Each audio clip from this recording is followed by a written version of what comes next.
rumah, karena rumah adalah salah satu awal peradaban bangsa dimulai. Ya, Bismillah, kita semoga Ramadan ini penuh dengan kebaikan, keberkahan bersama keluarga.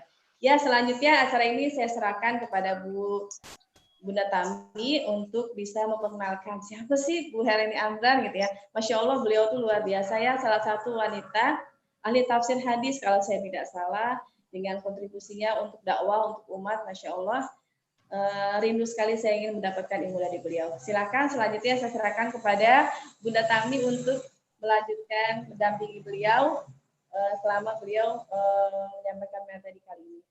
Silakan Bunda Tami yang saya cintai. Ya, terima kasih Bunda Rina.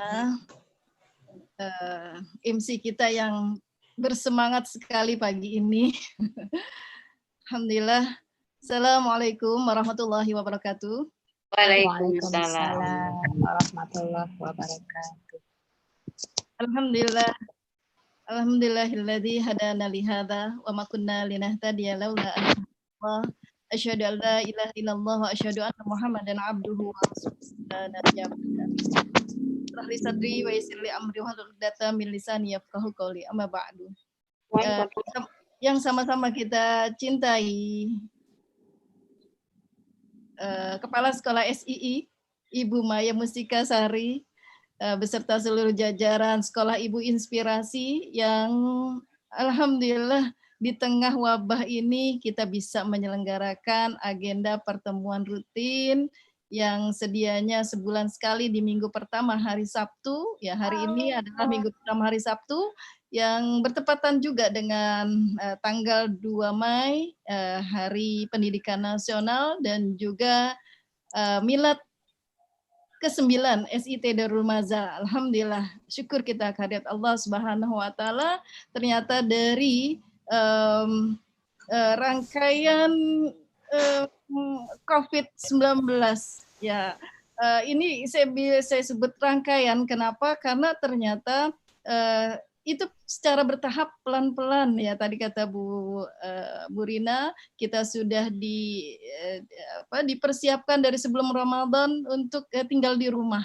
Jadi memang rangkaian ini bertahap. Jadi 2 pekan atau kita di dalam dunia pendidikan tuh ada tahapan sesi 1, sesi 2, sesi 3 dan sesi 4. Nah, kali ini masuk bulan Ramadan pekan pertama ini masuk ke tahapan sesi keempat, yang berarti 2 kali 4 ini sudah masuk ke 2 bulan ya, ke 2 bulan kita tidak berada di luar rumah, sehingga apapun kondisi yang ada kita bersyukur pada Allah. Allah mengajarkan kita banyak sekali hal-hal yang harus kita syukuri, terutama di dalam bulan Ramadan ini. Ya, alhamdulillah pagi ini SII ya berkesempatan untuk menghadirkan ustazah tercinta kita, Ustazah Heleni Amran. Subhanallah, beliau telah hadir bersama dengan kita. Beliau adalah ahli fikih ya. Beliau mengupas fikih itu luar biasa. Beliau juga mengupas sirah nabawiyah juga luar biasa, banyak sekali literasi yang beliau kuasai, dan kita akan bisa mendengarkan hal-hal yang terkait dengan apa sih yang harus kita lakukan sebagai seorang ibu dan sebagai seorang guru dari anak-anak kita. Tadi kata Bu Maya ya, bahwa kita semua ini adalah guru. Selama 2 bulan ini kita menjadi seorang guru buat anak-anak kita sendiri yang ternyata memiliki emosi. Emosinya ternyata bermain juga. Nah, bagaimana kita menyikapi hal-hal tersebut dalam bulan Ramadan, sehingga Ramadan ini bisa kita ciptakan keberkahan demi keberkahan sama keluarga yang kita yakin ya, ini di tahapan sesi keempat ini memang sudah agak sedikit boring, sedikit jenuh gitu dari anak-anaknya, dari orang tuanya juga. Tapi keadaan kondisi masih mengharuskan kita berada di dalam rumah. Karena itu tema yang kita ambil hari ini adalah bagaimana keberkahan itu bisa kita raih di bulan Ramadan ini dari kita semua yang berada di rumah saja. Kita berharap sajian ini akan membawa semangat baru buat kita, para ibu-ibu rumah tangga, para guru-guru yang terbaik bagi anak-anaknya, dan tadi disebutkan bahwa rumah adalah pondasi utama untuk menciptakan peradaban. Dan kita berharap peradaban yang ada di depan nanti, di depan mata kita, itu akan menjadi peradaban Rabbani, peradaban Qur'ani, yang di tangan kita lah peradaban itu akan kita cetak. Saya ingin mengucapkan selamat milad untuk SIT Darmaza ya, yang ke-9 ya, tanggal 2 Mei ya. Jadi di sini tanggal 2 Mei milad SIT Darmaza yang ke-9, mudah-mudahan dapat memproduk generasi-generasi yang menjadi harapan umat Islam merubah peradaban ini, insya Allah. Selamat milad untuk SIT ya. Tema kita pada pertemuan kali ini adalah Ramadan penuh berkah bersama keluarga dari rumah. Jadi memang ketika kita berbicara Ramadan sangat baik ya. Mudah-mudahan Bunda Solihat semuanya sudah pernah membaca buku yang ditulis oleh Dr. Akrom Ridho, Buyutuna fi Ramadan. Itu beliau dokter dari Mesir, orang Mesir ya. Rumah kita di bulan Ramadan. Itu bagus sekali bukunya ya. Jadi bagaimana satu keluarga mempersiapkan Ramadan itu yang penuh berkah itu bisa optimal dilaksanakan oleh anggota keluarga, ayah, bunda, dan anak-anak. Jadi di situ kepala keluarga dan ibunya tentu saja dengan anak-anaknya berkumpul, membuat planning apa yang akan mereka inginkan Ramadan ini, apa yang akan mereka lakukan, kegiatan-kegiatan apa yang akan mereka laksanakan bersama. Itu semuanya ada ya. Jadi ini adalah bentuk yang sebenarnya mengikuti sunnah Rasulullah SAW. Kita tahu Ramadan itu kan diwajibkan tahun kedua Hijriah. Usia dakwah 15 tahun. Artinya usia kalau berupa orang, kita tahu ya ibu-ibu ya, artinya 13 tahun dakwah di Mekah, 10 tahun di Madinah, kewajiban Ramadan itu kan tahun kedua Hijriah, jadi 13 tambah 2 kan jadi 15 ya, itu usia akil baligh bagi kalau kita analogikan itu adalah seorang manusia, itu usia akil baligh, mereka yang siap menanggung beban mukallaf, seorang yang siap menanggung beban syariah, yang siap lahir dan batin. Nah, ketika Ramadan ini diwajibkan tahun kedua Hijriah, itu artinya Rasulullah sudah 9 kali melaksanakan ibadah Ramadan seumur hidup beliau selama dakwah beliau.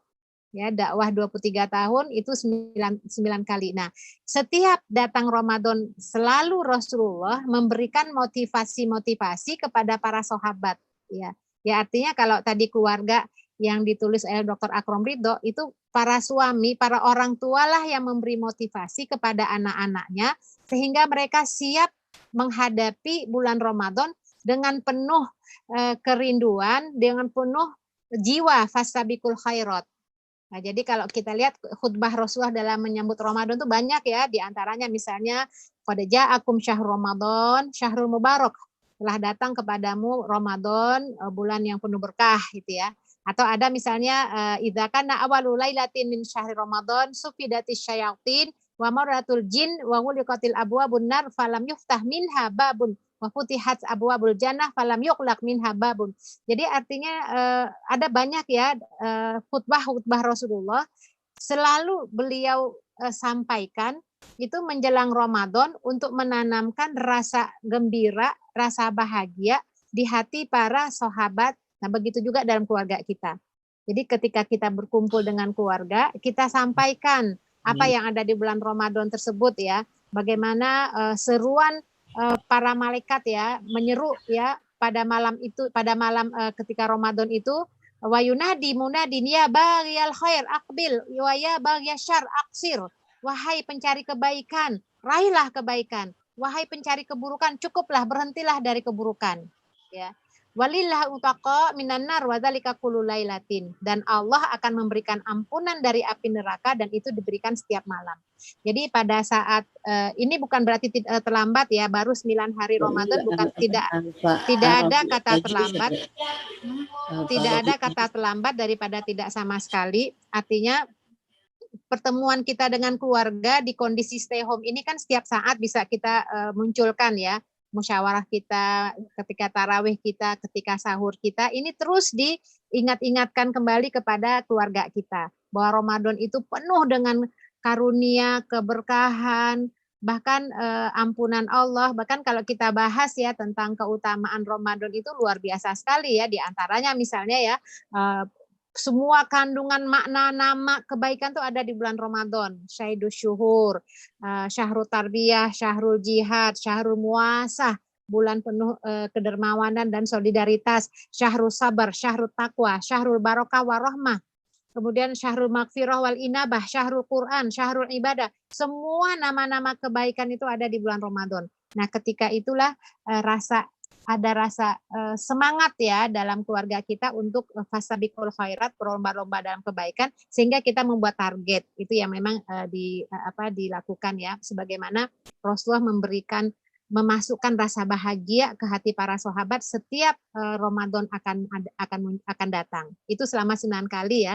Nah, ini Ramadan kali ini memang berbeda dengan Ramadan yang lalu. Ramadan ini memang full kita bersama keluarga kita. Disinilah ujian-ujian untuk membuktikan benar nggak Ramadan itu syahrus sabar, bulan penuh sabar, bulan yang benar-benar lapang dada. Karena biasanya semakin banyak ujian dan cobaan itu kan teruji juga ya. Kok masih banyak juga yang marah-marah gitu ya, atau anaknya yang ngambek dan segala macam. Itulah ujian bagi kita semua. Nah, baik, oleh karena itu ibadah utama di dalam bulan Ramadan ini dengan keterbatasannya itu saya persingkat ada 9, ada mau 8 apa 9 ya? 8 apa 9 nih maunya nih? 8 aja kali ya. 8 ya, sesuai dengan tadi passwordnya 8-nya ada 6 kali ya. Nah, yang pertama itu adalah tentu saja ibadah puasa itu sendiri ya, ibadah siam, ibadah saum itu adalah amalan utama di bulan Ramadan, dan itu memang diwajibkan tahun kedua Hijriah. Sementara kalau kita memahami surat Al-Baqarah ayat 183, itu turunnya itu kan tahun kedua Hijriah ya. Ya ayyuhalladzina amanu kutiba alaikumusiyam kama kutiba alal ladzina min qablikum la'allakum tattaqun ya. Diwajibkan bagimu untuk saum, berpuasa sebagaimana diwajibkan bagi orang-orang yang sebelummu. Nah, ini sebenarnya ya idealnya nih kepala keluarga, karena kita bicara keluarga, idealnya tuh sebenarnya kepala keluarga tuh memiliki wawasan keilmuan, wawasan yang bisa menjelaskan kepada keluarganya, kepada anak-anaknya. Misalnya pembahasan tentang bersama-sama mengkaji ya surat, ini idealnya ya, karena tidak semua keluarga ideal ya. Idealnya seperti itu, karena ar-rijalu qawwamuna 'alan nisa. Kemudian qu anfusakum wa ahlikum naro, kan gitu ya. Itu kan sebenarnya buat bapak ya, buat suami. Tapi nggak apa-apa deh kalau suaminya masih proses ya, udah dihandle aja deh sama ibunya. Nah, jadi dalam rapat keluarga kita yang bisa kita lakukan setelah sholat taraweh atau pada saat setelah sholat isya menjelang taraweh, biasanya kultum ya di masjid, kita kultum bersama keluarga kita.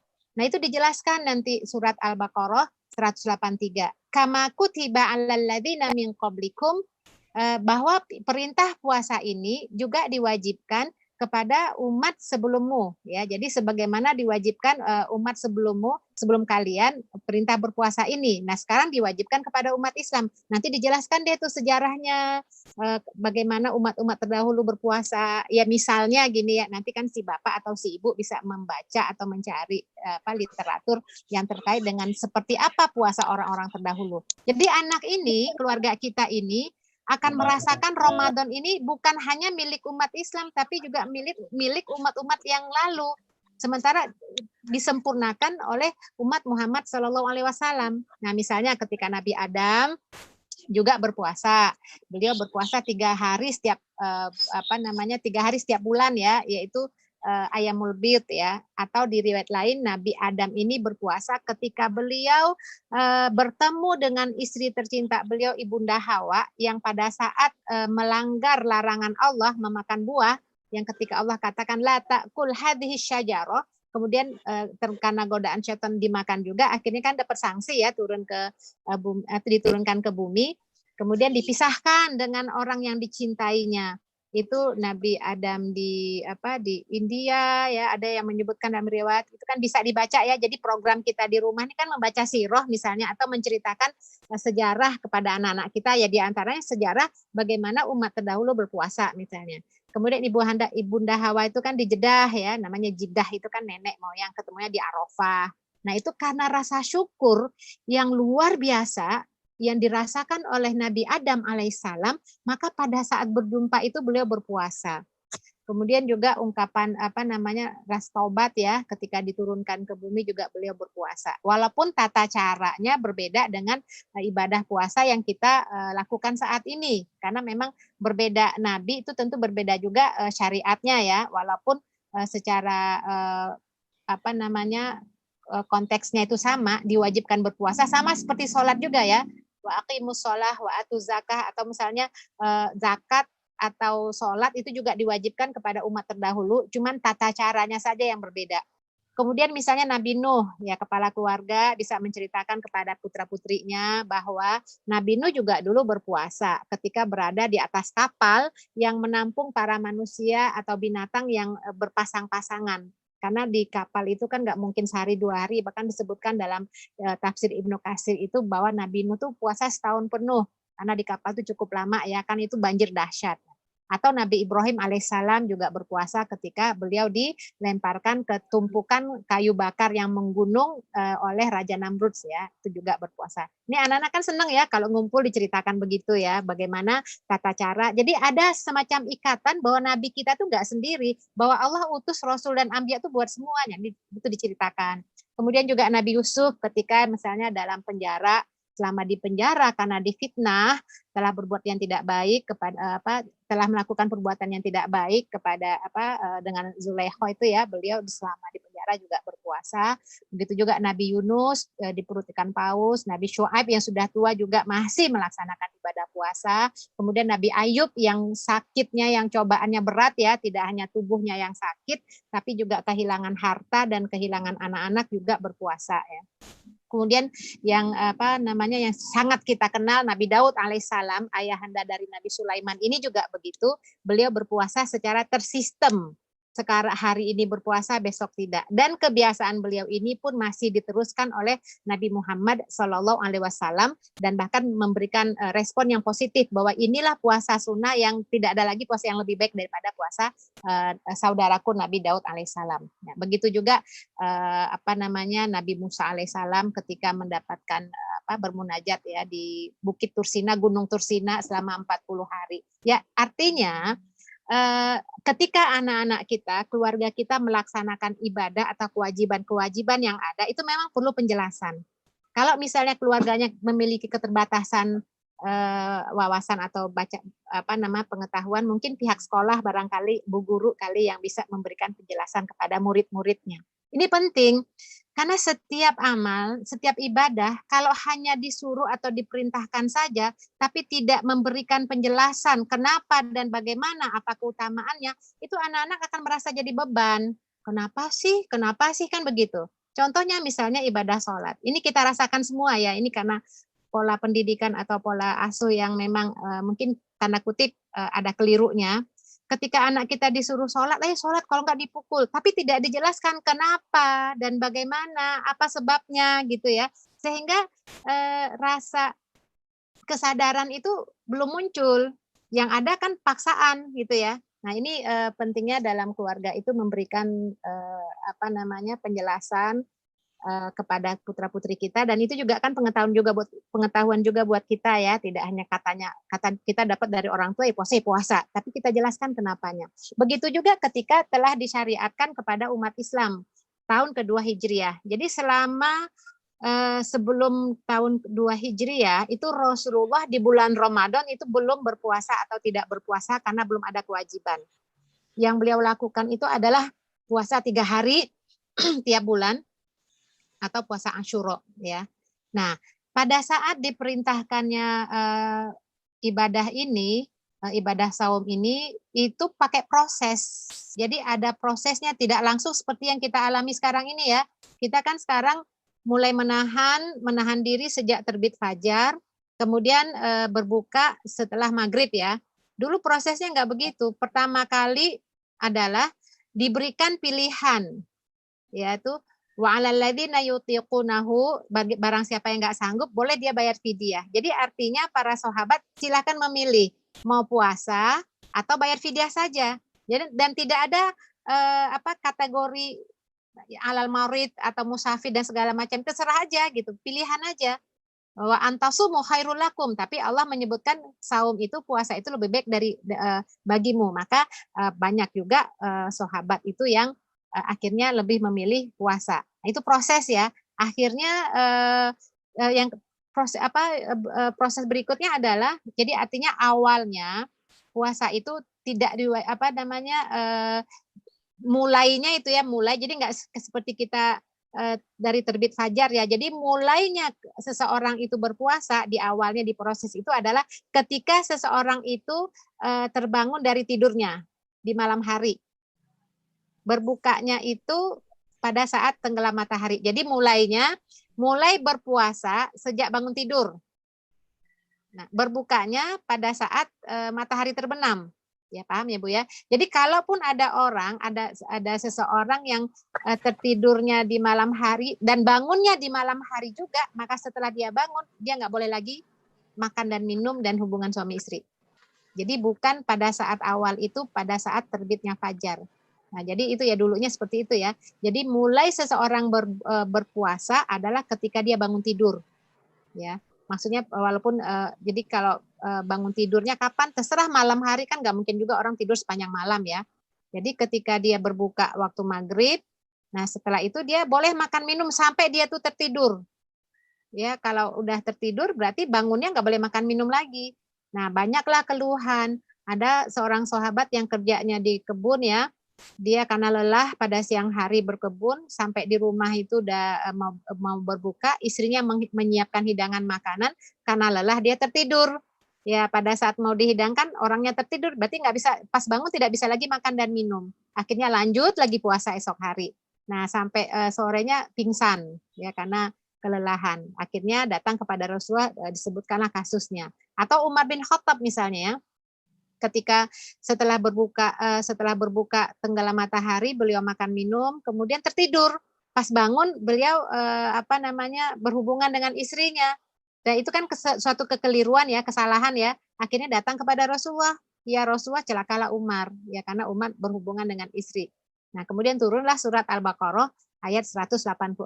Uhilla lakum lailatas shiyam. Nah, mulai saat ini dihalalkan bagimu pada malam Ramadan ya untuk berhubungan dengan istrimu. Fakulu washrobu, makan dan minumlah gitu ya, sampai jelas benang putih dan merah. Artinya sampai terbit fajar. Nah, itu proses. Nah, itu perlu disampaikan dalam arti dengan bahasa yang ya sejarah ya. Ini kan menarik sebenarnya, ini kan cerita sebenarnya. Jadi kita menjiwai, memaknai bagaimana dulu Ramadan bersama Rasulullah ya. Nah, kemudian pada saat kita ibadah-ibadah yang ada, jadi artinya kalau kita mulai, amalan pertama itu kan adalah puasa ya. Kita mulai dari awal, misalnya menanamkan niat. Jadi kita perlu dalam hal ini niat yang ditanamkan dari awal. Kita tentu, saya rasa kalau kita di masjid itu kan suka ada di taraweh ya, nawa itu ya, sauma godin dan seterusnya ya. Jadi untuk masalah niat dalam keluarga kita itu lebih utama ya, untuk memastikan anak-anak itu paham dengan niat tersebut.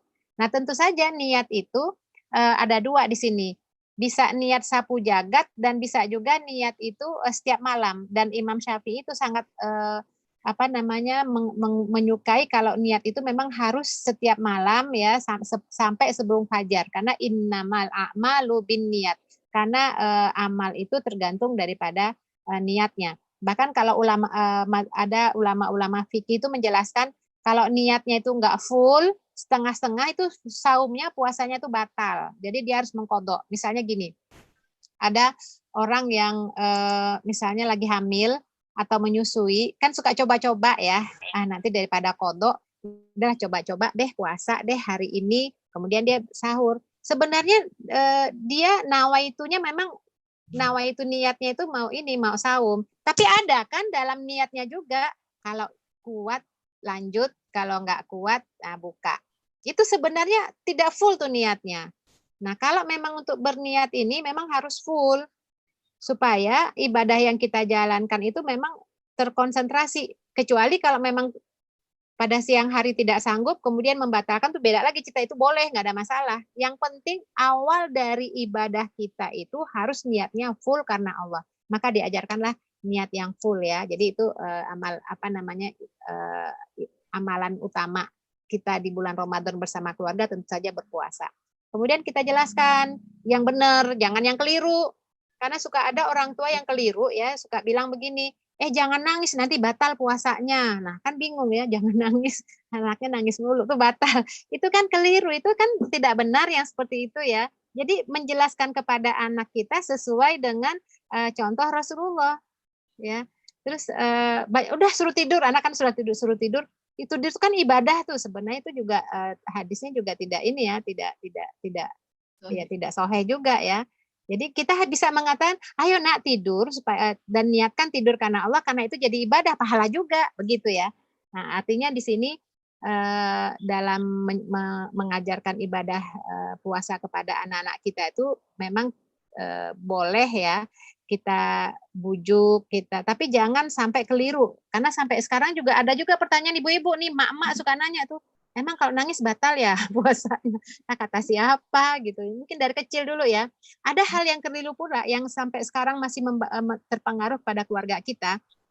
Ajaran orang tua kita dulu ya, suka ngiming-iming makanan untuk berbuka ya. Coba deh kamu buka, nanti mau apa kamu? Es krim? Mau apa? Nanti disediakan. Ternyata memang pemahaman ini tidak segera diluruskan. Akhirnya sampai sekarang keluarga-keluarga, mungkin ibu-ibu itu suka menyiapkan hidangan berbuka yang wah gitu ya, yang banyak ya. Ini secara tidak sadar kadang-kadang terjadi yang namanya mubazir. Innal mubaziri kanu ihwanu syayatin. Orang mubazir itu saudaranya syaitan. Coba deh kita lihat ya. Ini bukan artinya ada keluarga yang saking bingung, ya udah akhirnya makanan dibuang ya. Karena merasa banyak, merasa habis, bikinnya banyak, sahur beda lagi, kemudian udah nggak kemakan lagi, siang nggak ada lagi, malam nanti buka beda lagi, ngasih orang nggak enak, terus gimana? Nah, ini adalah perbuatan mubazir di waktu-waktu yang penuh berkah. Ini tentu tidak baik. Nah, bisa jadi ini adalah dulunya pola asuh dari keluarga, dari orang tua, mengiming-imingkan makanan. Jadi memang ada saatnya boleh kita mengiming-imingkan makanan, tapi tidak selamanya di usia anak itu harus diiming-imingkan.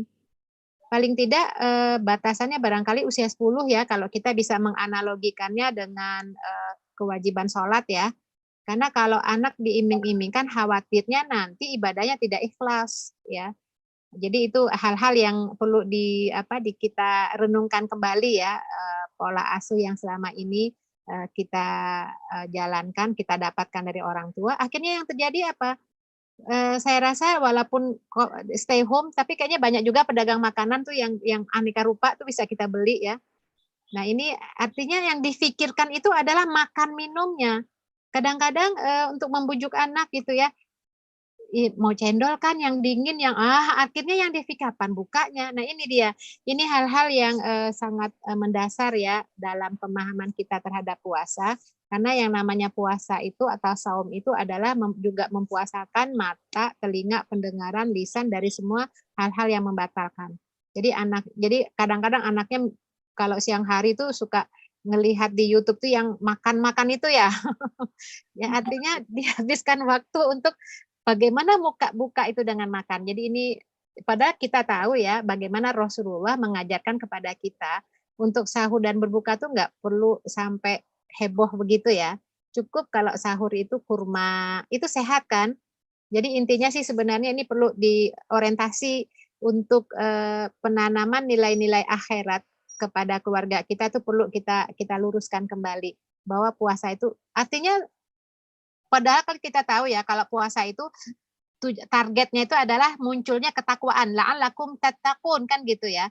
Hadirnya ketakwaan pada rumah kita, pada keluarga kita.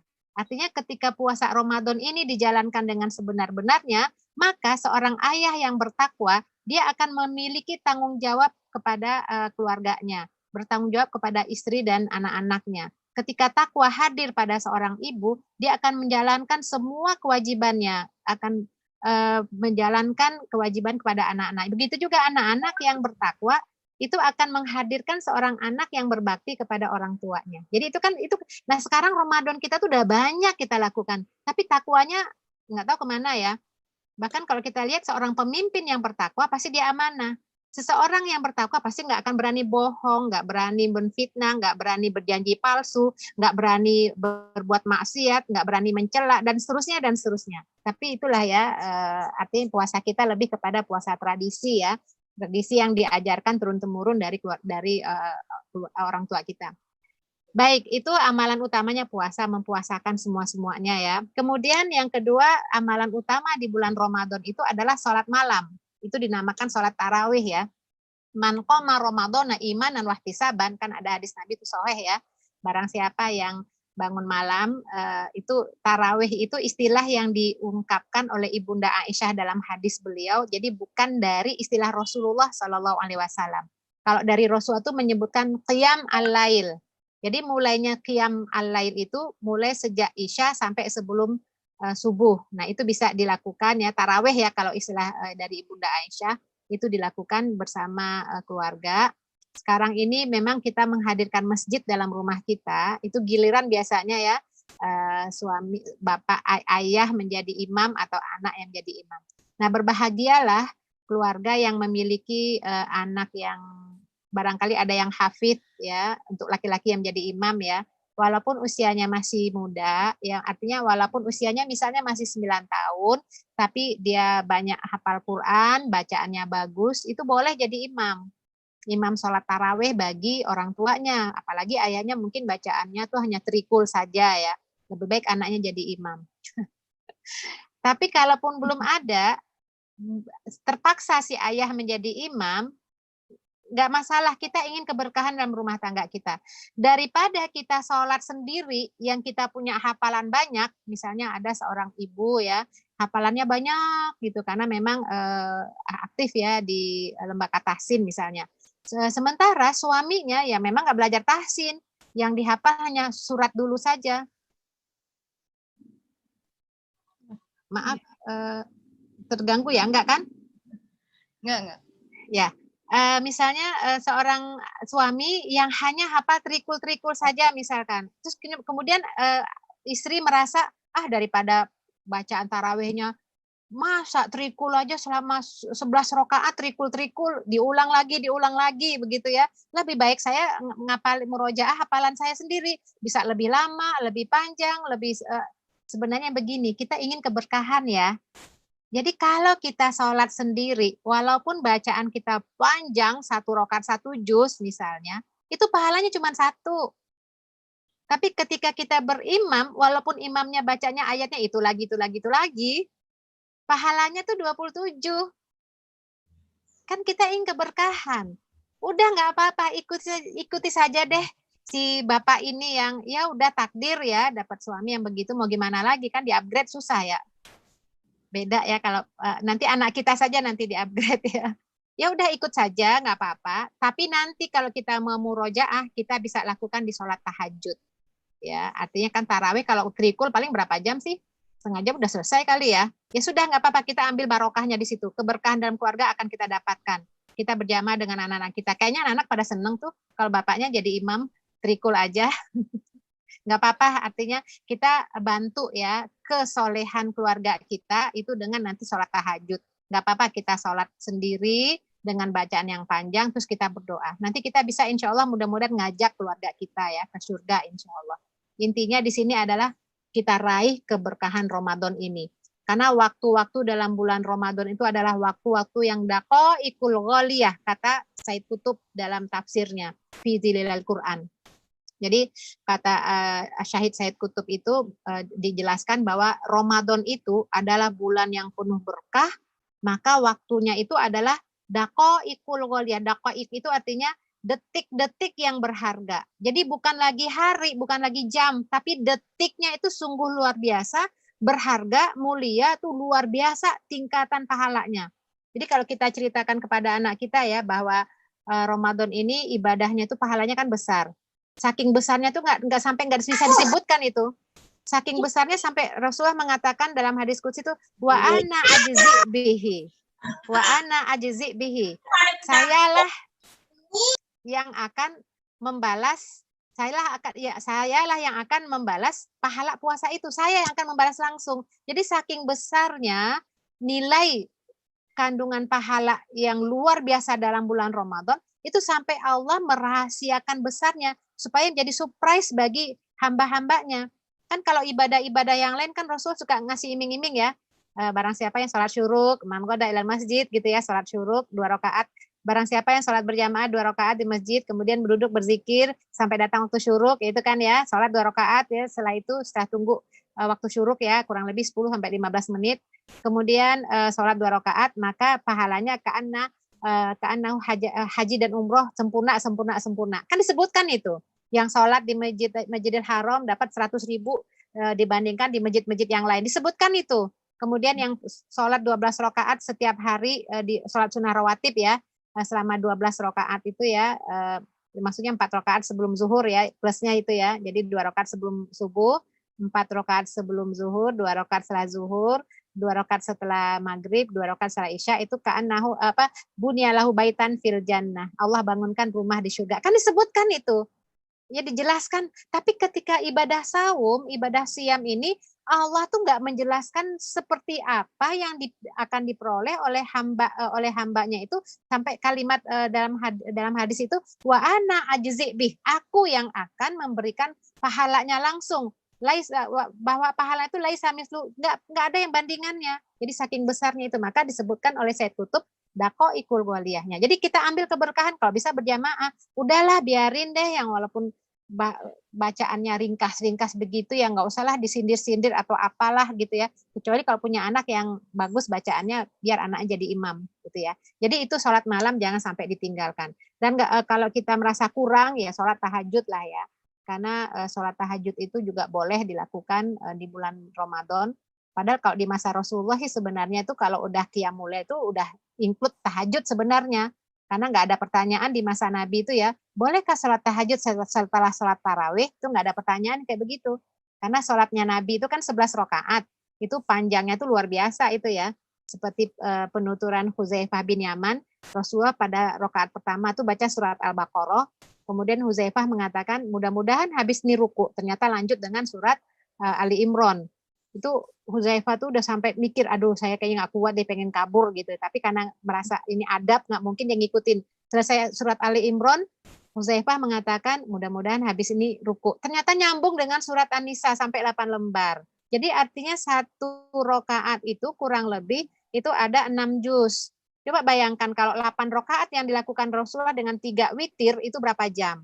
Jadi artinya itu yang qiyamul lail itu sudah sampai hampir menjelang waktu sahur ya. Nah kita kan cepat setengah jam atau 1 jam, kan banyak waktu malamnya yang kosong ya, silahkan untuk melakukan lagi tahajud setelah tidur, setelah bangun dari tidur malam, tapi la witron fil lail, tidak boleh ada 2 witir dalam 1 malam. Ya, jadi silahkan ikuti imam kita, suami kita atau anak kita dengan witirnya pada waktu tarawih, nanti qiyamul lail nggak usah lagi witir. Ya. Itu sholat malam.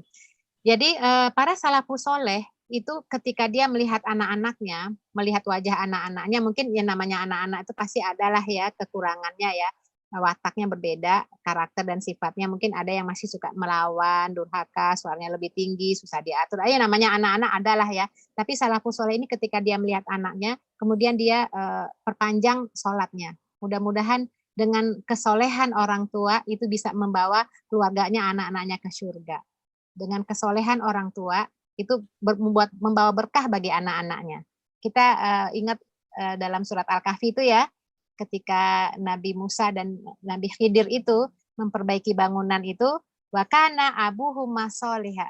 Ini orang tuanya dulu orang soleh nih. Jadi karena kesolehan orang tuanya, anak-anak itu mendapatkan berkahnya ketika orang tuanya sudah meninggal. Nah, kita juga ingin seperti itu ya. Mudah-mudahan dengan kedekatan kita semakin mendekatkan diri kepada Allah dengan ibadah-ibadah kita, mudah-mudahan dapat membawa anak-anak dan keluarga kita juga keberkahan dan sama-sama di surga insya Allah. Itu puasa taraweh, kemudian sodakoh Ramadan juga ya, kita mudah-mudahan bisa bersama keluarga kita, ya apapun lah yang bisa kita lakukan, apakah buat bakso atau apa, kita bisa bersama-sama dengan anak kita. Itu sodakoh itu luar biasa ya, apalagi untuk iftar ya. Ada beberapa rumah itu biasanya itu dia digantung di pagernya itu makanan, siapa yang mau silakan ambil. Itu wujud ini banyaklah cara kita bisa bersodakoh. Bisa juga lewat transfer ya, lewat rekening, itu juga yang penting niat. Intinya adalah kita berikan pemahaman kepada keluarga kita bahwa setiap amal perbuatan kita jangan lupa niat. Bahkan boleh kita bertawasul dengan niat tersebut. Ya, misalnya gini, ketika kita bersodako atau berinfak, langsung ya Allah, mudah-mudahan engkau terima infak sodakoku ini dan engkau jadikan berkahnya bagi kami, sehat keluarga kami, gitu ya. Anak-anak diajarkan juga begitu. Mudah-mudahan mudah mendapatkan ilmu yang bermanfaat. Itu boleh.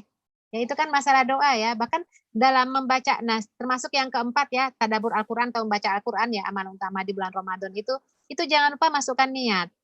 Bahkan kalau menurut Syekh Salabi, dalam membaca Al-Quran itu tuh ada lebih 40 niat bisa dimasukkan. Ya, ketika baca Al-Quran jangan hanya baca aja, a'udzubillahi minasyaitonirrajim, bismillah, baca aja, udah selesai, shadaqallahul azim. Boleh sih begitu, insya Allah dapat pahala. Tapi kan kita ingin membawa berkah. Kita ingin keberkahan bacaan Al-Quran ini juga kita dapatkan untuk kita dan keluarga kita. Nah, apalagi kalau misalnya selesai baca Al-Quran, kita langsung berdoa, Allahumma ausil thawaba ma qara'tuhu ila ummi wa abi.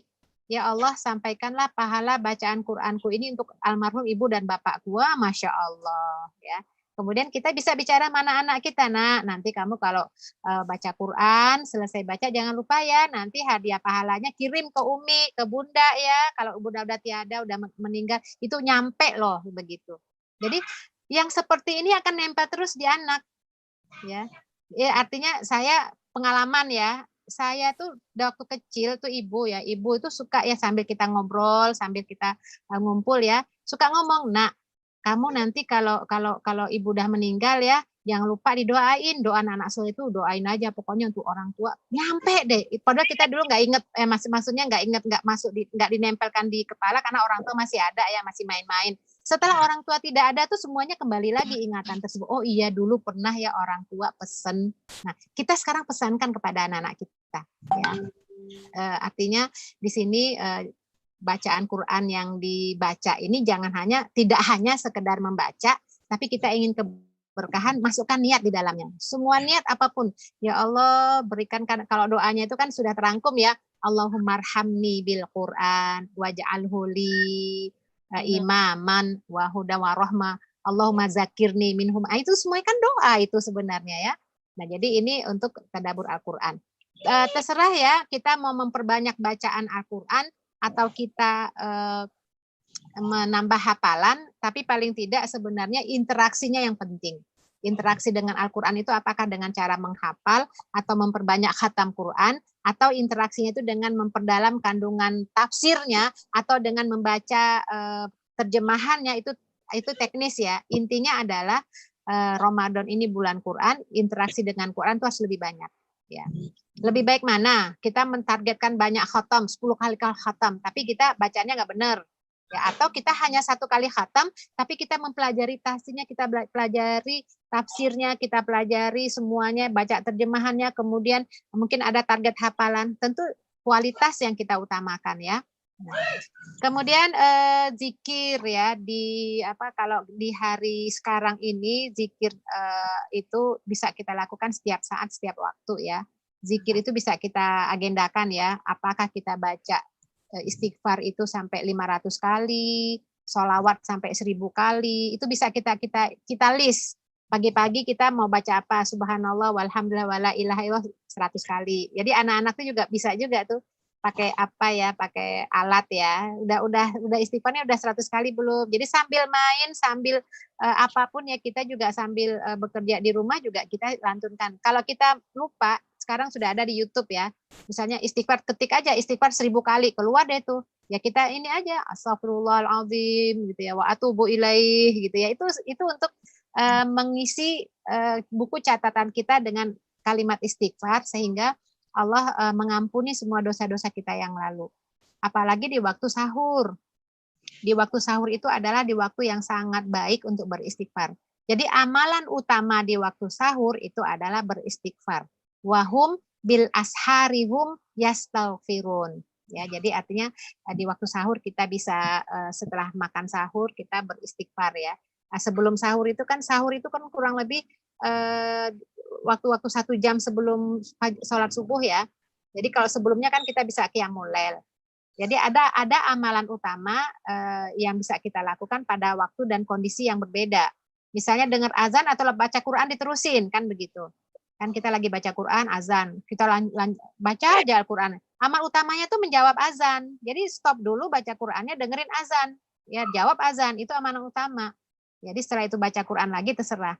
Jadi artinya ada hal-hal yang aulawiyat ya dalam ibadah kita. Nah, ketika berbuka juga begitu.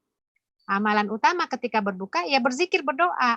Nah, kalau Ibnu Mas'ud itu dalam sebuah riwayat beliau menceritakan ya, ketika waktu buka tuh dia kumpulkan tuh keluarga ya, istri dan anak-anaknya. Kemudian beliau doa.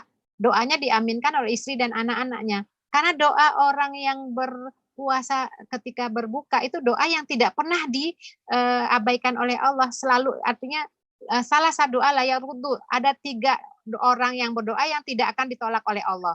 Imamul adil, imam yang adil, dakwatul mazlum, doanya orang yang dizolimi, dan soim hatta yuftir, orang yang berpuasa sampai ketika dia berbuka. Jadi pada saat itu makbul itu ya, makbul itu doa. Jadi kita bisa juga doakan anak-anak kita ya, misal sambil menunggu waktu berbuka, sambil boleh tangan kita letakkan di dadanya anak kita ya, sebagaimana Rasulullah mendoakan, ada seorang sahabat minta izin zinah itu ya, izinkan saya berzina ya Rasulullah, karena dia pemuda, tapi dia nggak siap untuk nikah. Terus kata Nabi, kalau dilakukan kepada ibumu gimana? Oh jangan, kepada ini jangan. Akhirnya Rasulullah letakkan tangan di ya, Allahumma gfir dzambahu wa tahhir qalbahu wa hasin farjahu. Nah, itu bisa kita lakukan tuh anak-anak kita ya. Doa apa saja, apa sesuai dengan karakter anak kita yang kita rasakan kurang. Ya Allah, mudah-mudahan anakku ini sholat 5 waktunya rajin. Pokoknya apalah ya, itu bisa kita lakukan ya pada saat akan berbuka. Insya Allah makbul. Doain suami juga boleh. Ya Allah, mudah-mudahan Abi ini jadi itu bisa kita lakukan ya pada saat menjelang berbuka ya. Jadi itu amalan utama itu tadi puasa, saum ya, taraweh, sedekah, baca Quran atau tadabbur Al-Quran, zikir, istighfar itu ya. Kemudian iktikaf. Nah, ini menarik. Ketika stay home, masjid ditutup, bagaimana iktikafnya? Memang iktikaf itu ada 2 pandangan ya. Bagi secara umum, pertama secara umum itu iktikaf harus di masjid. Jadi selain di masjid tidak sah iktikaf. Itu secara umum ya. Jadi itu pandangan pertama ya. Itu mayoritas ulama, jumhur ulama. Iktikaf harus di masjid. Nah, terus kita sekarang bagaimana? Nah, untuk perempuan, wanita ya, bersyukurlah, alhamdulillah. Kenapa? Karena ada pandangan ulama yang membolehkan wanita itu iktikaf di rumahnya, di musolahnya, di tempat dia sholat. Kenapa khusus wanita? Karena wanita tidak wajib sholat di masjid. Jadi dalam kondisi normal, tidak ada wabah, itu wanita itu ketika dia niat iktikaf di musolah rumahnya, itu berpahala dia. Apalagi dalam kondisi wabah ini. Yang penting kan niat ya. Jadi tempat di musolah, di rumahnya, musolah khusus. Kalau tidak ada musolah, paling tidak ada ruangan atau tempat khusus.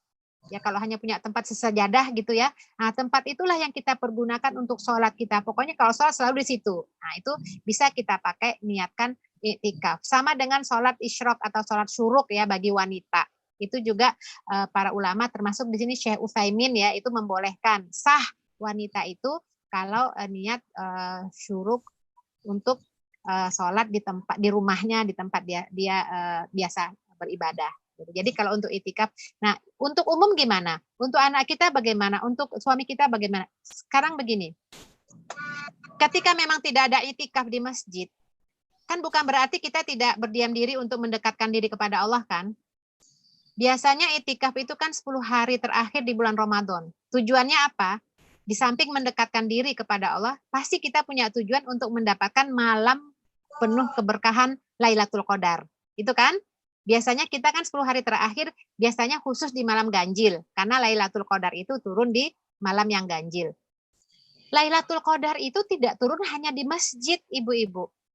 Lailatul Qadar itu turun pada malam itu di bumi. Dan akan diperoleh, didapat bagi orang-orang yang berjaga-jaga, yang menunggunya, yang menantinya. Maka ketika keluarga kita tidak bisa itikaf di masjid, ya memang tidak itikaf, tapi di rumah, di tempat sholat kita, bersama keluarga kita, suami kita atau anak-anak kita, kita berjaga-jaga. Bukankah Rasulullah itu dalam hadis disebutkan, idza jaa asyarul al-awakhir min Ramadan, ketika datang 10 hari terakhir bulan Ramadan, di situ disebutkan dalam hadis itu ahyaul lail. Rasulullah itu menghidupkan malam. Wa aiqat ahlahu. Beliau bangunkan anak-anaknya, keluarganya, istri itu dibangunkan. Jadi artinya kita juga bisa kok, walaupun tidak niat iktikaf, kita bisa bangunkan keluarga kita duduk ya beritikaf.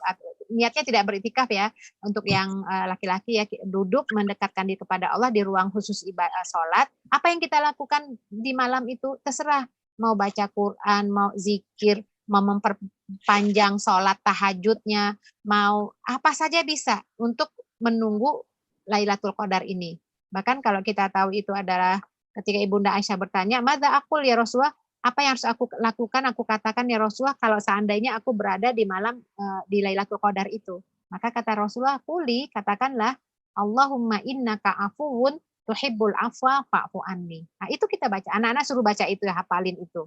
Ya, jadi artinya bersama keluarga kita mudah-mudahan bisa meraih Lailatul Qadar di masa-masa yang wabah ini insya Allah. Kemudian memang ada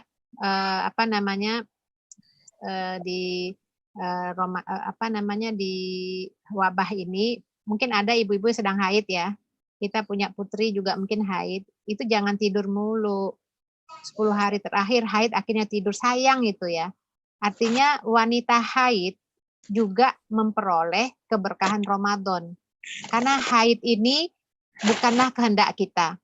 Haid ini adalah fitrah bagi perempuan, bagi anak cucu keturunan Nabi Adam. Amrun kataballah libnati Adam. Udah fitrah. Kita kan kalau bisa mah nggak usah haid kan. Tapi ketika haid itu kita dapatkan di bulan Ramadan, apalagi di 10 hari terakhir, insya Allah dengan keikhlasan dan kesabaran kita mendapatkan haid, itu seluruh ibadah-ibadah kita yang bisa kita lakukan ketika kita tidak haid, itu pahalanya ngalir terus. Jadi nggak usah khawatir. Makanya para sahabat nggak ada yang nanya itu kepada Ibunda Aisyah. Apa yang harus kami lakukan ya Ibunda Aisyah kalau kami haid di 10 hari terakhir? Nggak ada pertanyaan seperti itu. Karena mereka tahu ya, karena mereka paham bahwa wanita haid itu memang tidak bisa beribadah, tapi ibadah yang mereka lakukan ketika tidak haid seperti ibadah puasa, tilawah Quran, sholat sunnah, baca Al-Quran dan segala macamnya itu akan didapatkan juga mengalir. Jadi yang mendapatkan pahala mengalir walaupun dia tidak beribadah itu adalah orang yang musafir, orang yang sakit, termasuk juga wanita haid dan nifas. Ya kan musafir itu kan dia maka diringkas sholatnya, orang yang sakit juga. Yang penting adalah ketika kita ikhlas dalam menerima takdir Allah ini, insya Allah pahalanya berlipat. Nggak perlu tuh minum-minum pil lah atau apa, nggak perlu. Karena puasa Ramadan itu ada kodoknya kan. Nah, cuman ada yang perlu diingat juga nih buat kita semua. Kalau di hari lain kita mengkodok ibadah puasa kita, yang waktu itu haid, itu nggak boleh dibatalkan ya, tanpa alasan syar'i. Ya misalnya kita udah niat kodok nih, udah kodok, udah misalnya di luar Ramadan ya, kita udah kodok, terus kemudian lapar ya, apalagi ada teman-teman makannya ada yang ini yang bawa makanan enak gitu, atau kita diajak makan, terus kita udah batal aja deh, nanti besok aja deh, nggak boleh, karena kodok ini wajib, ya. Bahkan seorang suami pun ketika istri, tapi izin ya, kalau istri mau puasa tuh izin dulu sama suami. Puasa sunnah atau apalagi kodok ya, kodok tuh harus izin banget itu. Kenapa banget? Karena kalau nanti udah diniatkan kodok, ternyata suami minta dilayani gimana? Itu sebenarnya nggak boleh. Jadi para suami itu tidak boleh membatalkan kodok istrinya itu. Jadi ini hal-hal yang harian ya. Baik, terakhir barangkali ketika malam takbiran. Malam takbiran kita kan nggak bisa kemana-mana ya, hanya bertakbir di rumah. Ya kita jadikan rumah kita tuh ya ibarat masjid, kita bertakbir bersama keluarga. Tapi takbir di malam hari raya Id itu bukan berarti tidak ada lagi tarawih. Tarawih memang tidak ada ya. Ketika diumumkan besok hari raya, senang semua. Tapi bukan berarti malam itu tidak ada tarawih. Kita tetap laksanakan qiyamul lail kita. Karena tarawih itu istilah di bulan Ramadan qiyamul lail ya. Di luar Ramadan namanya qiyamul lail. Itu justru kalau menurut Imam Syafi'i ada 5 malam yang ibadah doa dikabulkan Allah. Ibadah itu luar biasa pahalanya. Kata Imam Syafi'i ya. Pertama malam Idul Fitri, yang kedua malam Idul Adha, kemudian malam nisfu Sya'ban, kemudian malam Rajab yang pertama ya. Kemudian ya satu lagi itu malam Jumat. Itu artinya malam yang sangat baik untuk berdoa yang tidak pernah insya Allah dikabulkan Allah doanya dan pahalanya besar. Jadi artinya di malam takbiran itu jangan pula kita lalai sibuk dengan urusan membersihkan rumah, sayang sekali. Jadi ini mudah-mudahan keberkahan Ramadan ini bisa hadir bersama keluarga kita. Mudah-mudahan kita semua ditakdirkan Allah untuk mendapatkan keberkahan Ramadan ini, sehingga dengan keberkahan Ramadan ini Allah berkahi keluarga kita, Allah berkahi kita dengan memiliki anak-anak keturunan yang soleh-solihat, pasangan yang harmonis kita insya Allah, dan mudah-mudahan dikumpulkan Allah. Mudah-mudahan semuanya bisa masuk pintu Rayyan, pintu yang khusus disediakan bagi orang yang berpuasa insya Allah. Amin. Barangkali sampai di sini dahulu pembahasannya. Ya, ibu-ibu sekalian, ada hal yang menarik nih, panitia memberikan informasi bahwa akan ada door prize. Jadi siap-siap yang bertanya dipersilahkan. Di chat ada ya pertanyaan ya? Ya, bisa di chat. Ditulis di chatnya ya, ataupun ada yang mau bicara langsung boleh, kalau ada yang mau bicara langsung. Yang mau berbicara langsung dibuka mute-nya. Mau Fadil. Tadi Bu.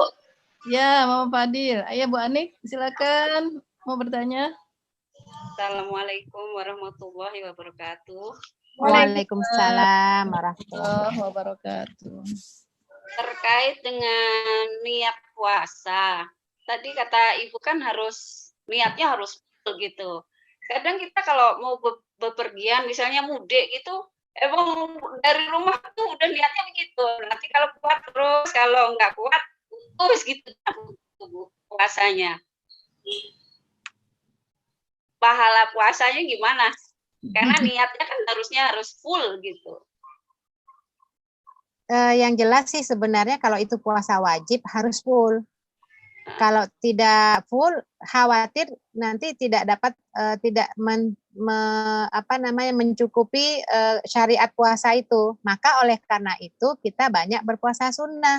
Dengan puasa sunnah ini mudah-mudahan dapat mencukupi kekurangan puasa wajib. Ya kalau analoginya kayak sholat lah ya. Sholat itu kan 5 waktu, kan nggak semuanya bisa kita lakukan dengan sempurna ya. Maka dengan sholat sunnah rawatib itu mudah-mudahan bisa mencukupi kekurangan sholat yang wajib. Tapi kalau udah tahu ilmunya, kita tentu akan merubahkan, kan kemarin nggak tahu ya. Ya belum tahu.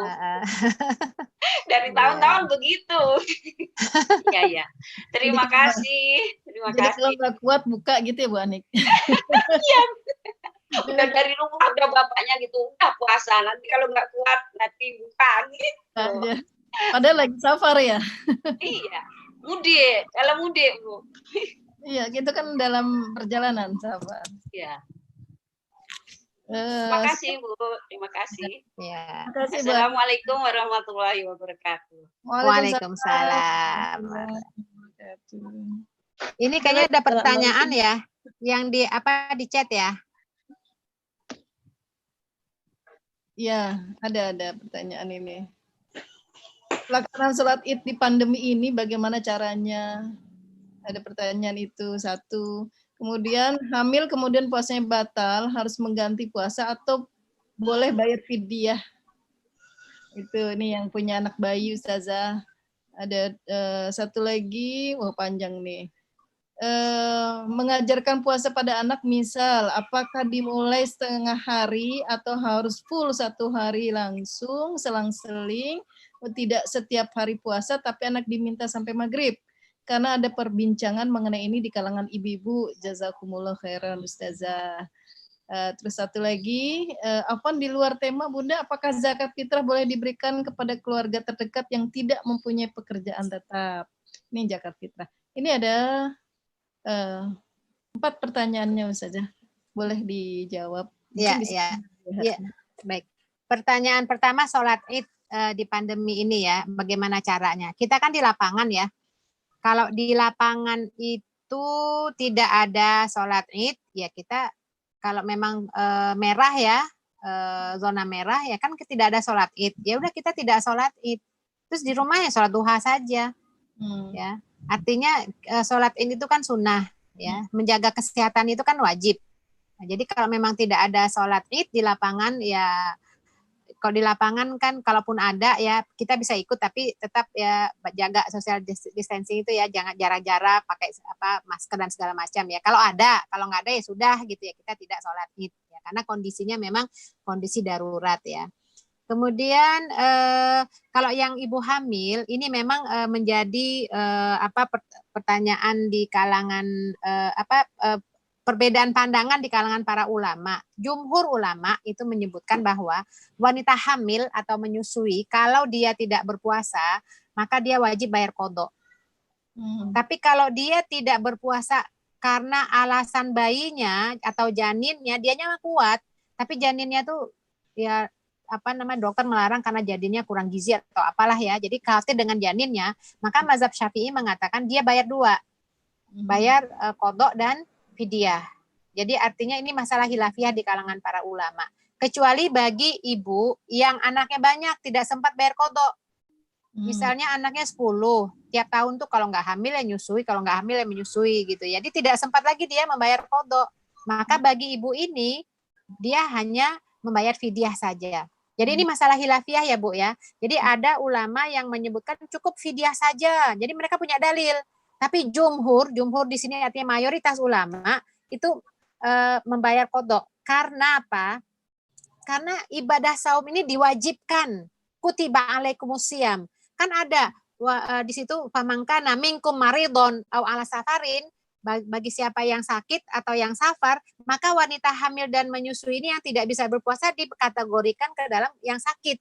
Maka dia membayar di qadha di waktu lain. Nah, adapun ulama yang berpandangan cukup hanya fidyah saja, itu dia menyebutkan bahwa wanita hamil ini atau menyusui masuk dalam kategori wa 'alal ladzina yutiqunahu fa fidyatu ta'amu miskin, yang nggak sanggup bayar fidyah. Tapi itu semuanya jadi khilafiyah ya, tapi jumhur ulama mengatakan qadha. Tapi nanti kalau sudah memiliki waktu yang senggang, tapi kalau anaknya banyak ya cukup fidyah begitu. Ini anak 2, masa fidyah? Anak 2 kan masih banyak waktu ya untuk mengqadha. Kemudian bagaimana mengajarkan anak, memang tidak ada teknis detail ya, tapi yang ada itu penjelasan ketika diwajibkan puasa Asyura. Jadi ketika Rasulullah hijrah ke Madinah, tahun pertama hijrah itu kan Rasulullah mewajibkan para sahabat untuk puasa Asyura. Jadi semua sahabat itu puasa Asyura, sampai anak-anak kecil itu disebutkan, nggak disebutkan umur ya, cuman disebutkan kalau lapar nangis. Nah itu usia berapa tuh? Ya tergantung lah usianya, ada yang usia 6 tahun nggak dikasih makan nangis ya. Nah usia 3 tahun juga begitu ya. Jadi artinya masih kecil. Nah mereka dibujuk ke masjid main ada tuh semacam buluan apalah ya, karya apalah gitu ya, artinya dibujuk-bujuk oleh ibunya. Jadi itu memang ada riwayatnya bahwa seluruh anak-anak sampai anak kecil juga diajak berpuasa dan kalau nangis dibujuk-bujuk gitu ya. Nah, sekarang ini masalah kreativitas seorang ibu ya, karena kita tahu syarat sah puasa itu kan kalau udah balik. Kalau anak-anak ini kan hanya sekedar untuk melatih ya. Nah, kalaupun anaknya bisa berpuasa sampai full, kan pahalanya untuk orang tua. Sebagaimana kalau anak berangkat haji ya, anaknya belum balik sudah dihajikan, itu juga pahalanya buat orang tua. Ya. Nah, bagaimana dengan mengajar itu teknis aja, artinya anak itu sudah memiliki pengalaman beginilah rasanya berpuasa. Ya, jadi jangan juga zolim, artinya jangan sampai orang tua memaksakan kehendaknya, anaknya itu memang sudah tidak sanggup lagi, kemudian dipaksakan juga, akhirnya dehidrasi. Karena ada kasus ya, anaknya itu masih berusia sekitar 4 atau 5 tahun ya, udah lemes gitu ya, minta minum, sabar ya nak, dibujuk-bujuk aja dibujuk ya, namanya anak kan kekuatan fisik beda-beda ya, akhirnya anak tuh duduk lama-lama ya meninggal, artinya dehidrasi. Ya, anaknya udah nggak. Nah ini zolim nih orang tua ya. Jadi paling tidak sebenarnya kalau anak usia 7 tahun ketika kita mengajarkan sholat itu insya Allah udah bisa kok full ya. Ya kalau mau ya, artinya mulai dari situlah diajarkan. Jadi secara teknis detail itu memang tidak ada bentuknya, tapi untuk pengajaran nggak apa-apa. Itu hanya kreativitas orang tua saja. Bagaimana mengajarkan anaknya untuk beribadah itu tergantung kreativitas orang tua. Detailnya itu tidak disebutkan. Ya sama seperti pakai kerudung ya untuk anak kita yang perempuan. Kan nggak disebutkan, yang disebutkan dalam Al-Quran itu kan atau hadis Nabi kan setelah balik. Nah cuman kalau anak kita baru diajarkan pas sebelum balik itu sulit sekali disuruh nutup aurat. Maka kita untuk pembiasaan kita mulai sejak dini. Nah, begitu juga dengan ibadah saum ini. Di ini aja lah anak-anak kita. Mungkin dia makan dulu, nanti habis itu puasa lagi ya, nanti siang makan lagi, habis itu puasa lagi ya. Jadi ya itulah namanya proses itu bisa. Tujuannya adalah untuk mengajarkan anak-anak kita bagaimana ibadah puasa ini. Ya, ini untuk pengajaran aja. Kemudian zakat fitrah itu boleh nggak diberikan kepada keluarga terdekat yang tidak mempunyai pekerjaan tetap? Sebenarnya zakat fitrah itu atau zakat fitri itu adalah untuk orang miskin.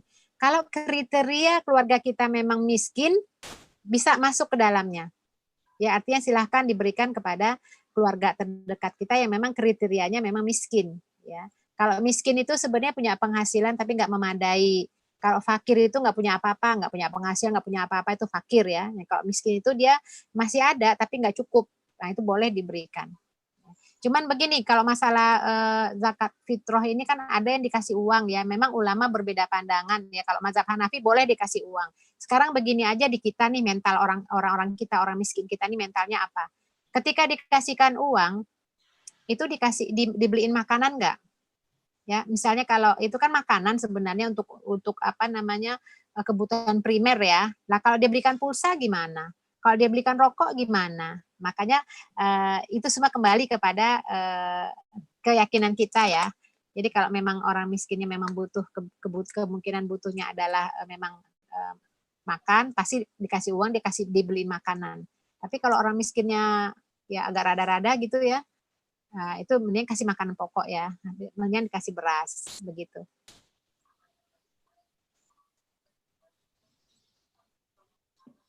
Ustazah mau nanya, kalau untuk puasa Syawal sama puasa menggantikan karena haid gitu, lebih baik didulukan yang mana ya Ustazah? Iya, antara qadha dengan Syawal. Ini juga menjadi perbincangan para ulama sehingga mereka pun berbeda pandangan ya. Jadi masing-masing punya dalil. Yang pandangan pertama mengatakan itu lebih utama qadha dulu karena itu ada kewajiban. Nah, masalahnya kan kalau qadha dulu, kalau qadhanya sebanyak 15 hari bagaimana? 15 hari tambah 6. 21. Kapan dia jadi artinya lewat Syawalnya. Nah, pandangan yang kedua saya lebih cenderung ya kepada pandangan kedua walaupun sebenarnya kembali kepada manajemen niat. Kan semuanya kan tergantung niat. Bentuk puasanya kan sama ya.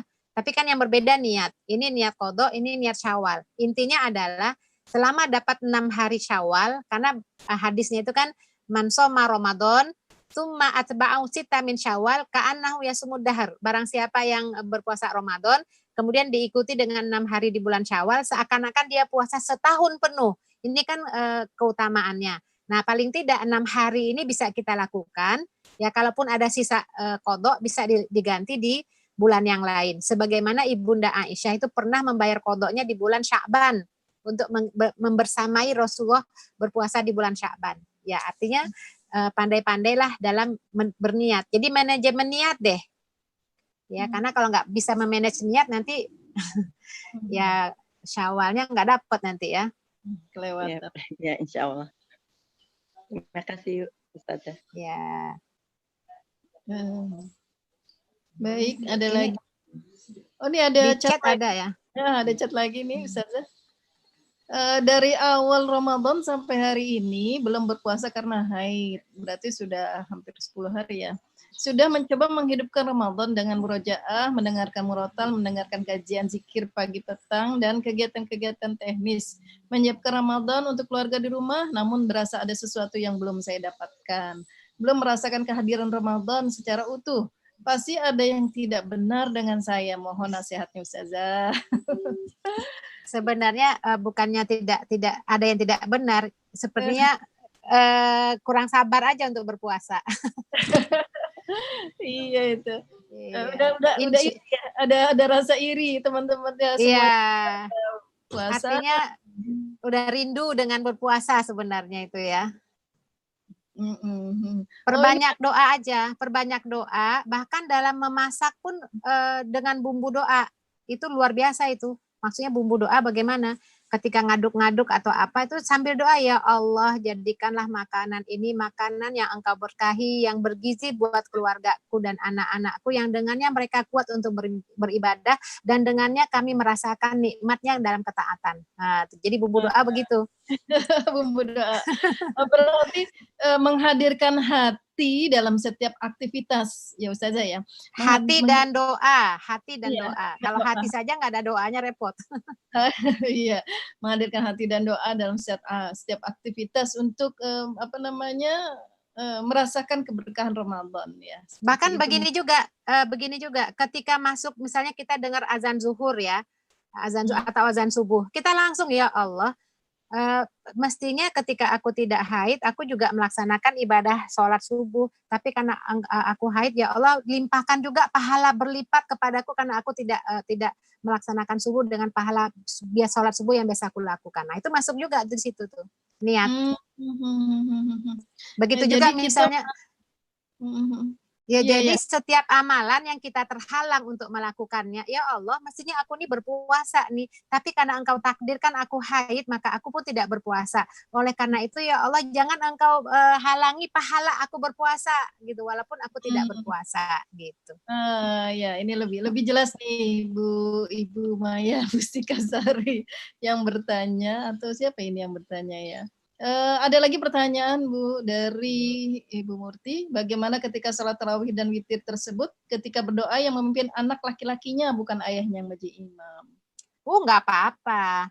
Artinya doa itu dari siapa saja. Bahkan Umar bin Khattab itu ketika di jalan ketemu anak kecil, dia panggil, sini nak, ta'al ya bunai, sini nak. Waduh amuk, ya anak, wahai anak, doakanlah pamanmu yang banyak dosa ini, doakan supaya diampuni Allah. Itu anak loh, anak orang lain.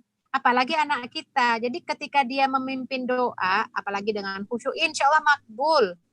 Apalagi dengan hati ya, dengan paham gitu ya, itu dengan siapapun makbul. Nggak harus ayahnya, kadang-kadang ayahnya nggak bisa baca doa kan. Benar. Dan doa itu nggak mesti harus pakai bahasa Arab kan Ustazah? Iya, doa itu pakai bahasa apapun. Yang pakai bahasa Arab itu hanya 2. Pertama, bacaan sholat. Yang kedua baca Quran, itu harus pakai dari bahasa Arab langsung, bukan dari huruf Latin ya kalau Quran ya. Jadi yang lain niat doa itu bahasa kita tuh makbul kok insya Allah. Insya Allah, amin. Sudah habis pertanyaannya nih kalau nggak salah. Ya. Ada satu, ini sudah keluar. yang mendapatkan door prize. Ada 5 orang yang mendapatkan door prize pada pertemuan kali ini. Biasa Ustazah nih kalau SII kita siapkan door prize nih panitia. Alhamdulillah. Berkah Ramadan ya. Amin, amin, insyaallah. Yang pertama Bunda Ning, kemudian Bunda Kaisah. Mungkin ini orang tua murid ya. Bunda Aisyah. ya. Siapa lagi nih? Bunda Nana Yudiana, Bunda Novi dan Bu Hilda yang terakhir. Bu Novi ada 2 loh di sini. Bu Novi siapa ini? Ini lagi ini Baik, sekarang waktu menunjukkan pukul 11.36 menit.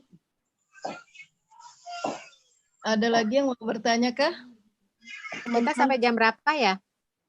Kita sampai jam 15 menit lagi Ustazah, maksimal banget. Oh, ya, iya. Saya jelaskan dulu ya.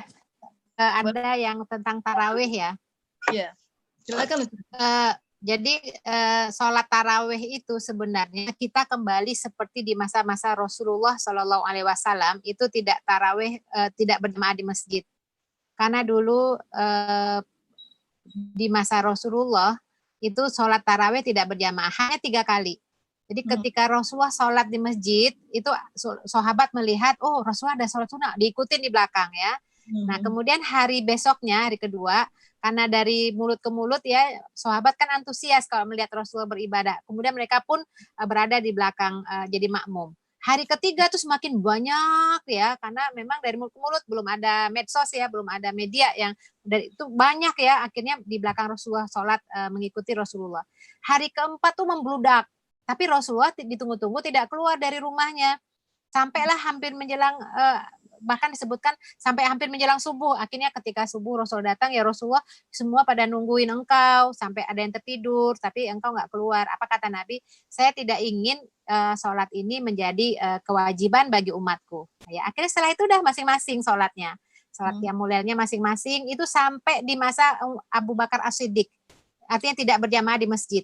Nah mulainya berjamaah itu di masa Umar bin Khattab.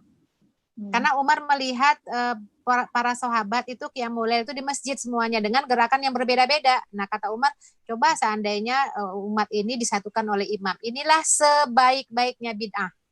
Nah jadi kita berjamaah itu mulai pada masa periode Umar bin Khattab, dan beliau lakukan 23 rakaat. Kenapa 23? Karena Rasulullah itu kalau qiyamul itu nggak lebih dari 11 rakaat. Jadi di semua riwayat yang sahih ya, itu Rasulullah itu qiyamul lail hanya 11 rakaat, tapi panjangnya jangan ditanya. Nah, di masa Umar jadi jadikan 23, kenapa? Karena 1 rakaatnya Rasulullah itu jadikan 2 rakaat karena kepanjangan suratnya itu kan. Nah, jadikan 2 rakaat. Nah, itu di masa Abu Bakar sampai di masa kita sekarang. Nah, sekaranglah kita merasakan sholat qiyamul lail kita, tarawih kita itu kembali seperti semula, tidak berjamaah di masjid ya, di rumah masing-masing ya. Mudah-mudahan tetap bisa kita laksanakan bersama keluarga insya Allah. Amin, insya Allah. Baiklah Ustazah, waktu sudah menunjukkan pukul 11.39 dan juga ibu-ibu sekalian sudah nanti sebentar lagi akan zuhur. Kita akan akhiri dengan doa bersama yang akan dipimpin oleh Ustazah, dan mudah-mudahan kita berharap Corona akan segera hilang dari bumi pertiwi dan dari seluruh dunia ini, sehingga kita bisa melakukan hal yang normal kembali, dan kita berharap sholat Idul Fitri nanti mudah-mudahan sudah bisa berada di lapangan. Mudah-mudahan.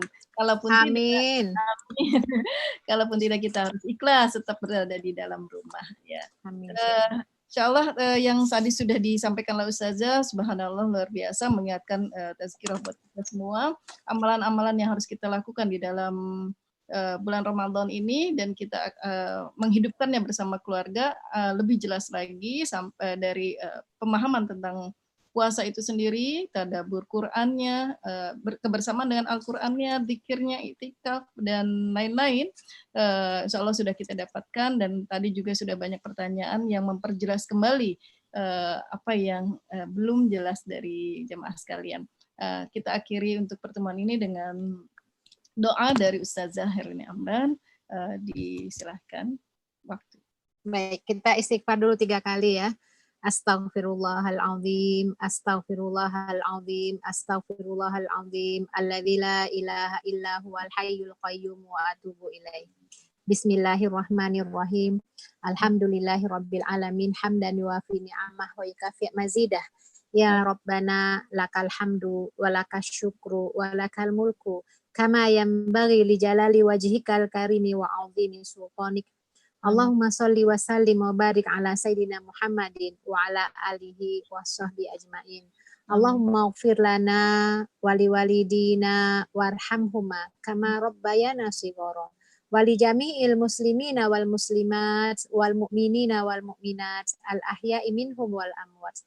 Rabbana la tuzigh qulubana ba'da idh hadaitana wa hab lana min ladunka rahmah innaka antal wahhab. Allahumma kshif anna minal waba wal bala wal fitan wal amrod wal fairusiyat wal kuruna wa ghairaha malak yakshifu ghairuk. Allahumma dfa' annal bala wal ghala wal waba wal kuruna wa ghairaha ma la yadfa'uhu ghairuka ya qawiyyu ya matin ya rabbal alamin. Allahumma inna na'udzubika minal baras wal junun wal juzam wa min sayil asqam. Allahumma inna na'udzubika min jahdil bala wa darkis syaqa wa su'il qada wa syamatatil a'da. Allahumma rabbana taqabbal minna salatana wa siyamana wa ruku'ana wa sujudana wa qu'udana wa tadarru'ana wa takhashu'ana wa ta'abbudana wa tamim taqsirana ya Allah ya rabbal alamin.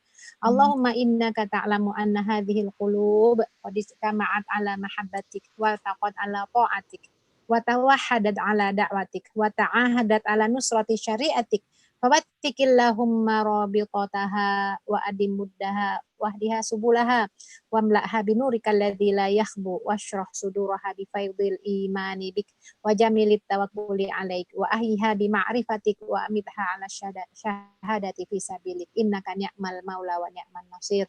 Rabbana taqabbal minna innaka antas samiul alim wa tub alaina innaka antat tawwabur rahim. Subhana rabbika rabbil izzati amma yasifun wa salamun alal mursalin walhamdulillahi rabbil alamin. Subhanakallahumma wa bihamdika asyhadu an la ilaha illa anta astaghfiruka wa atubu ilaik.